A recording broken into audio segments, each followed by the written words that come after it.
তোমাৰ বৌ মানে গৌৰৱৰ পত্নী। মই এইবোৰ হোৱাটো বিচৰা নাছিলোঁ বাইদেউ। মই তন্ময়ক বুজাব আহিছিলোঁ শেষবাৰৰ বাবে।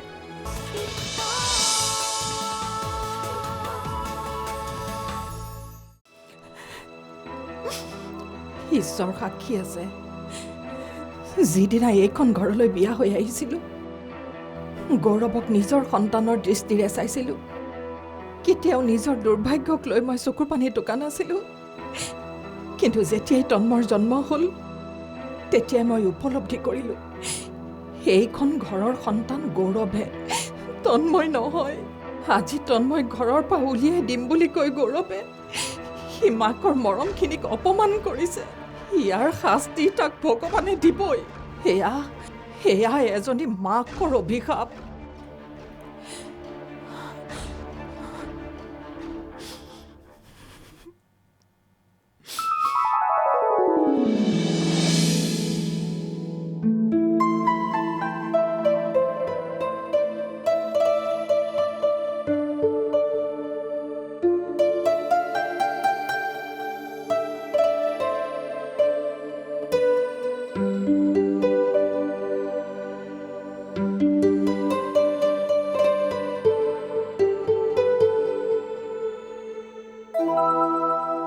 আপুনি কি ভাবিছে মোৰ বাৰ লগত অন্যায় কৰি কি আপুনি বাচি যাব পাৰিব? যদি ভগৱান বোলা কিবা বস্তু আছে, ভগৱানৰ ন্যায় সন্মুখীত আপুনি হ'বই লাগিব।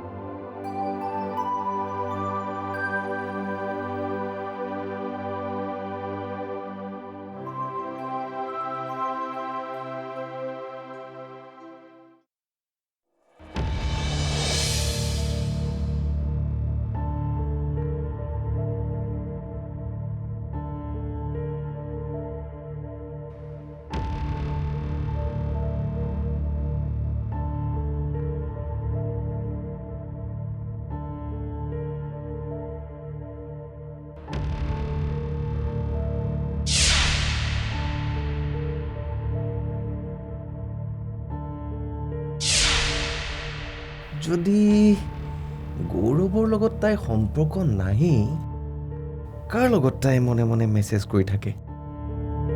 বিভিন্ন অজুহাত দেখুৱাই প্ৰায় তাই কিয় ওলাই যায় আৰু ঘণ্টাৰ পিছত ঘণ্টা তাই ঘৰলৈ ঘূৰি নাহে? কলৈ যায় তাই?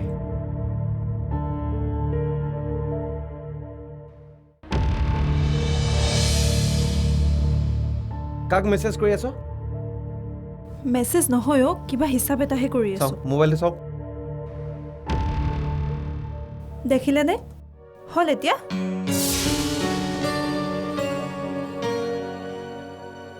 জানো তই কি কৰি থাক তোৰ মোবাইলটোত, কিন্তু মই আজিলৈকে ধৰা পেলাব পৰা নাই। মই সুস্থ হৈ থকাহেঁতেন কেতিয়াবাই তোৰ কাণ্ড কাৰখানাবিলাক ধৰা পেলালোহেঁতেন। মোৰ অসুস্থতাবিলাকৰ সুবিধা লৈ আছ তই। যদি তই গৌৰৱকে ভাল পাইছিলি তেতিয়াহ'লে মোৰ লগত কিয় বিয়াত বহিছিলি? হা? মনত এজন মানুহক ৰাখি থৈ মোৰ হাতেৰে তই কিয় সেন্দুৰ লৈছিলি?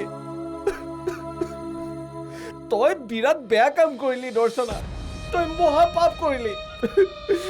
আৰু এই পাপৰ শাস্তি তই এই জনমতে পাব লাগিব। যদি ভগৱান আছে তই এই জনমতে এই মহাপাপৰ শাস্তি পায়ে যাবি দৰ্শনা।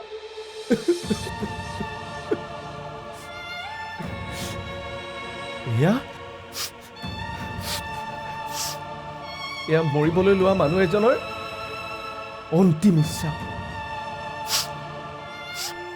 অন্তিম ইচ্ছা।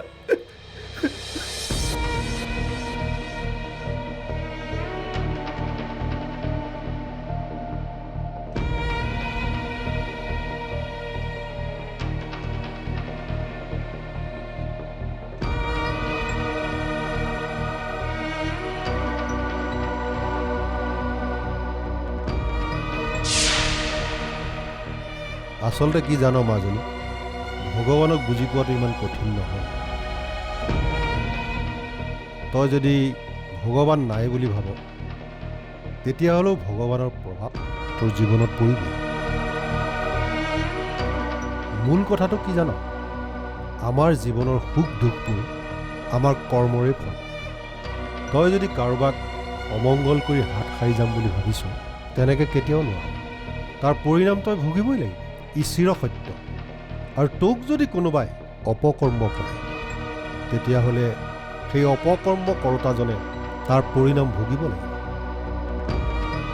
আৰু তোক যদি কোনোবাই অপকৰ্ম কৰে, তেতিয়াহ'লে সেই অপকৰ্ম কৰোতাজনে তাৰ পৰিণাম ভুগিবই লাগিব, ইও চিৰন্তন সত্য।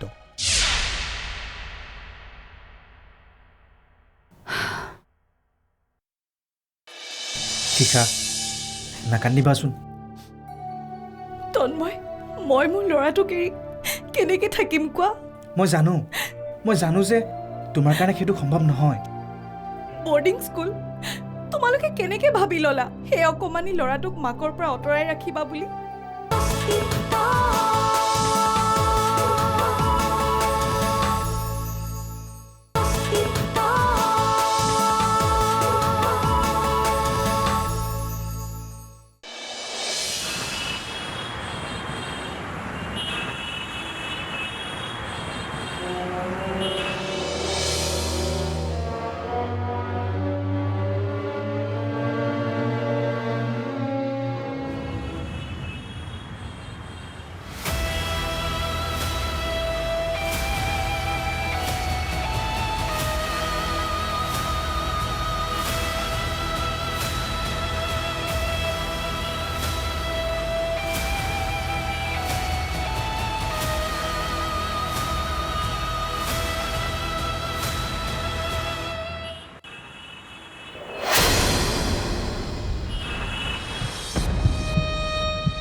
শিখা, নাকান্দিবাচোন।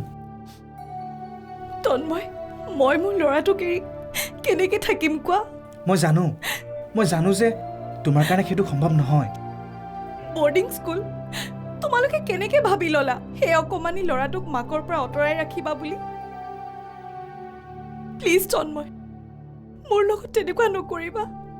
মই তোমাক হাত জোৰ কৰিছোঁ, প্লিজ। মই ইয়াত একো কৰিব নোৱাৰোঁ শিখা। এয়া দাদাৰ সিদ্ধান্ত, আৰু এইখন ঘৰত সেইটোৱেই হয় যিটো দাদাই বিচাৰে। আমাক যে দাদাই স্বীকাৰ কৰি লৈছে, সেইটোতে আমি সন্তুষ্ট থাকিব লাগে। নহ'লে আজি তুমি মই সেই অকণমানিটোৰ সৈতে ক'ত থাকিলোহেঁতেন? শিখা, আমাৰ পৰা আমাৰ ল'ৰাটো দূৰত থাকিব সঁচা, কিন্তু সি একো বস্তুৰে অভাৱ নাপায়। তাৰ সম্পূৰ্ণ দায়িত্ব দাদাই লৈছে।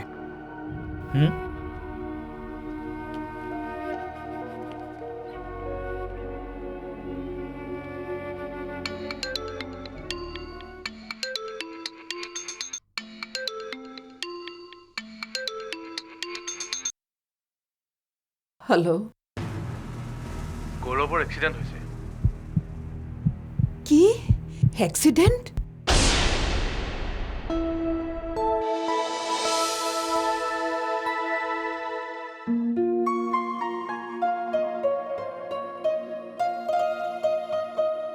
জৰ্ণাক চাহ খাবলৈ নেমাতিলা? মাতিছোঁ। মতাৰ লগে লগেনো তাই ক'ত আহে? টিভিৰ সন্মুখতে বহি আছে, আহিব চাগে আৰু। বাহিৰলৈ ওলাই গৈছে, ক'ৰবাত কিবা খাই আহিছে চাগে। ঘৰৰ বস্তু ভালেই নাপায় নহয়, কেৱল খালি সেই ফাষ্টফুড সোপাহে চিনি পায়। হ'ব দিয়া, প্ৰথমতে তুমি তাইক সেই টিভিৰ ভলিউমটো কমাবলৈ কোৱা। সময় পূৰ্বে এটা ডাঙৰ দুৰ্ঘটনাত পতিত হয় আৰু জানিব পৰা মতে তেওঁৰ অৱস্থা যথেষ্ট সংকটজনক। এই মুহূৰ্তৰ এই খবৰ আমি জনাইছোঁ গৌৰৱ কাশ্যপ কিছু সময় পূৰ্বে এটা ডাঙৰ দুৰ্ঘটনাত পতিত হয় আৰু তেওঁৰ অৱস্থা এই মুহূৰ্তত যথেষ্ট সংকটজনক। আৰু এই মুহূৰ্তৰ এক বিগ ব্ৰেকিং নিউজ আমি আপোনালোকক জনাইছোঁ। গুৱাহাটীৰ প্ৰতিষ্ঠিত যুৱ ব্যৱসায়ী গৌৰৱ কাশ্যপ কিছু সময় পূৰ্বে এটা ডাঙৰ দুৰ্ঘটনাত পতিত হয় আৰু জানিব পৰা মতে তেওঁৰ অৱস্থা যথেষ্ট সংকটজনক। আৰু গৌৰৱ কাশ্যপক সংকটজনক অৱস্থাতে চিকিৎসালয়ত ভৰ্তি কৰোৱা হৈছে। এই মুহূৰ্তৰ এই বিগ ব্ৰেকিং নিউজ আমি আপোনালোকক জনাইছোঁ। আৰু দুই এজন প্ৰত্যক্ষদৰ্শীৰ মতে থিতাতে গৌৰৱ কাশ্যপৰ মৃত্যু হোৱা বুলি জানিব পৰা গৈছে। আৰু সবিশেষ এই সন্দৰ্ভত কিছু মুহূৰ্তৰ পাছতে আমি আপোনালোকক জনাম। কিন্তু এই মুহূৰ্তত আমি জনাইছোঁ এই আটাইতকৈ গুৰুত্বপূৰ্ণ খবৰ গৌৰৱ কাশ্যপ দেখিছ আৰু গৌৰৱ দেখিছ কাশ্যপৰ অৱস্থাৰ সবিশেষ বুজি ল'বলৈ তই মই মৰালৈকেহে বাট চাই আছিলি মৃণালৰ ওচৰলৈ গৈছোঁ। ভগৱান আছে আৰু গৌৰৱ কাশ্যপৰ অৱস্থাৰ সবিশেষ বুজ ল'বলৈ এই মুহূৰ্তত আমি সংযুক্ত হৈছোঁ আমাৰ মৃণালৰ সৈতে। অঁ মই কাৰো মৃত্যু কামনা নকৰোঁ,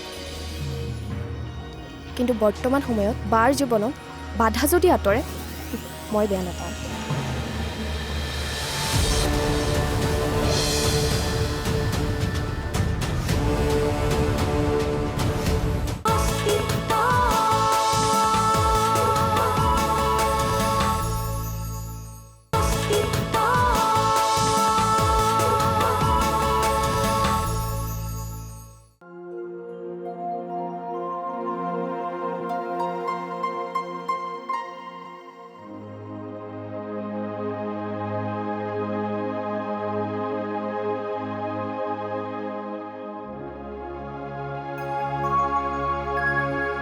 বৌ অ বৌ অ বৌ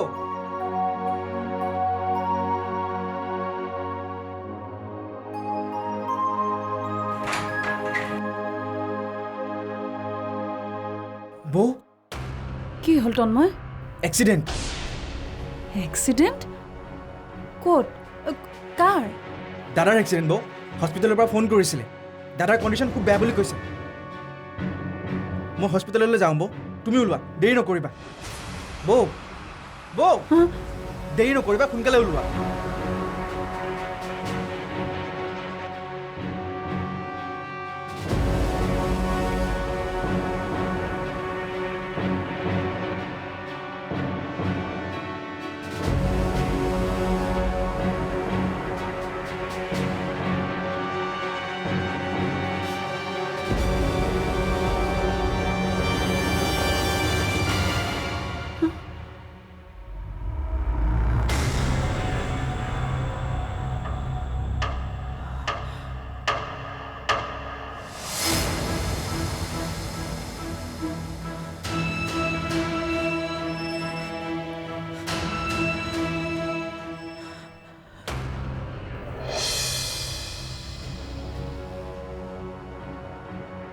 মা অ' মা, মই বৌক লৈ পেলাই হস্পিটেললৈ যাওঁ, তুমি ঘৰতে থাকা।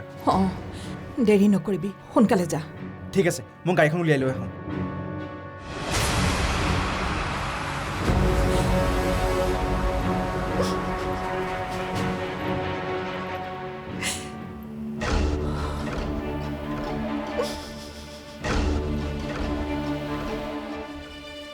মই বাৰু কিয় কান্দিছোঁ?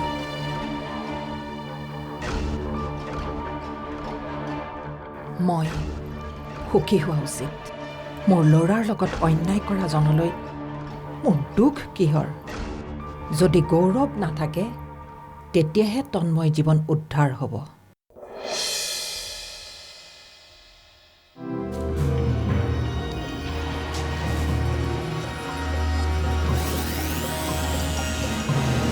ভালেই হৈছে। অঁ মই কাৰো মৃত্যু কামনা নকৰোঁ, কিন্তু বৰ্তমান সময়ত বাৰ জীৱনত বাধা যদি আঁতৰে মই বেয়া নাপাওঁ।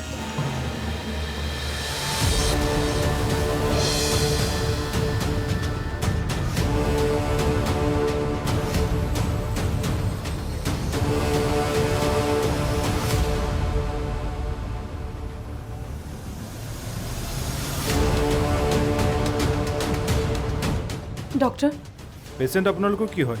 মোৰ দাদা হয়। এওঁ বৌ চাওক, কণ্ডিশ্যনটো বৰ ক্ৰিটিকেল, এতিয়া একো ক'ব নোৱাৰি। প্ৰথমতে আপোনালোকে ব্লাড যোগাৰ কৰক, তেখেতৰ যথেষ্ট ব্লাড গৈছে। কাউণ্টাৰত পইচা জমা কৰি দিয়ক, পলম নকৰিব। বৌ, তুমি ইয়াত থাকা, মই আহি আছোঁ।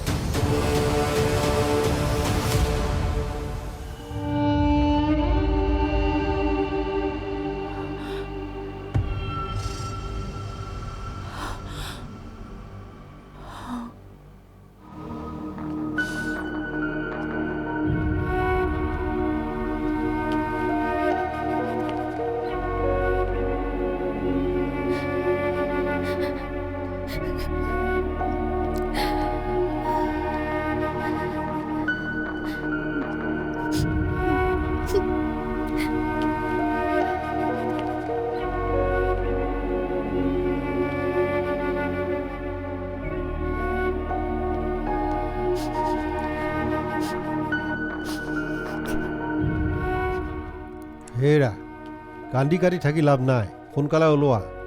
এই সময়ত তাইক আমাৰ দৰকাৰ আছে। জৰা দেখোন ওলোৱাই নাই। ওলোৱাই নাই মানে? ইমান সময় তই কি কৰি আছ ৰুমত?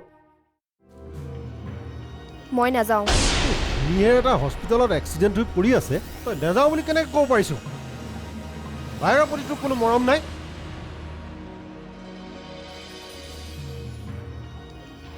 গালি নিদিবচোন তাইক। বেচেৰীজনীয়ে দুখতে নাযাওঁ বুলি কৈছে। মাজনী, ওলাকৈ যা। এই বিপদৰ সময়ত আমি তাইৰ ওচৰত নাথাকিলে তাই বেয়া পাব নহয়। আমাক দেখা পালে তাই অকণমান সাহস পাব।